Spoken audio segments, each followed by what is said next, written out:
என் பெயர் யாழினியன். நான் வட்டப்பாறை புத்தகத்தை வாசித்த போகிறேன். வெத்தலை பார்த்து வாங்கியானு ஆயா தாசு துத்துச்சு. ஆயா ஆயா இதில் மீற துட்டுத்து தல்பட்டாசு வாங்கினேன். சரிஞ்சு ஆயா. போன வருஷம் இதே போல ஒரே டமாசு தான். என்ன கொஞ்சம் கஷ்டமாக தான் ஆகிப்போச்சு. வெங்கடேஷ் இல்லை வெங்கடேஷ், அவன் தான் புஷ்பானத்தை கையிலேயே புச்சி தாட்டுவேனா அப்படியா புச்சி திச்சி தீச்சிட போறேன்னா தன்ராஜி. இவன் உடனே விசுக்குன்னு நெருப்பை வச்சுட்டானா. பொழிஞ்சி அழிஞ்சி போச்சு. ஆட்டி பார்த்தாம்பது டமாலுன்னு வச்சிச்சு.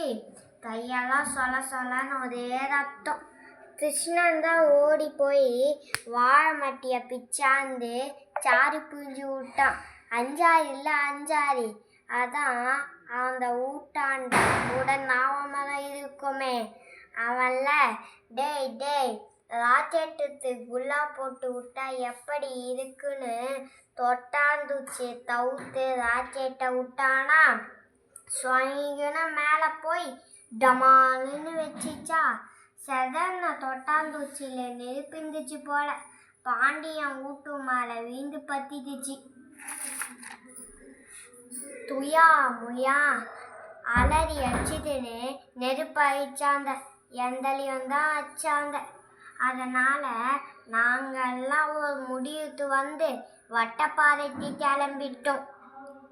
போகிற வழியில் தான் யோசின்னு ஆட்டுக்குட்டியை மடியில் தூத்தி வச்சு அதுக்கு தாது தூத்தின்னு இருந்தான். டேய் நாங்கள் போகிறோம், நீ வரலையான்னு கேட்டான் மோகன்தாஸ். நீந்த போந்தடா, நான் பின்னாடி வந்து வெடிக்காமல் இருக்கிற புஷ்பானத்தை வெடிக்க வைக்கிறேன்னா யோசின்னு. இப்படி தான் போன தடவை புஷ்பானத்தை வெடி வைத்தரேன்னு காலால் மெச்சாம்பாரு ராஜா. அவன் தட்டவர் நரமே பேத்திருச்சு.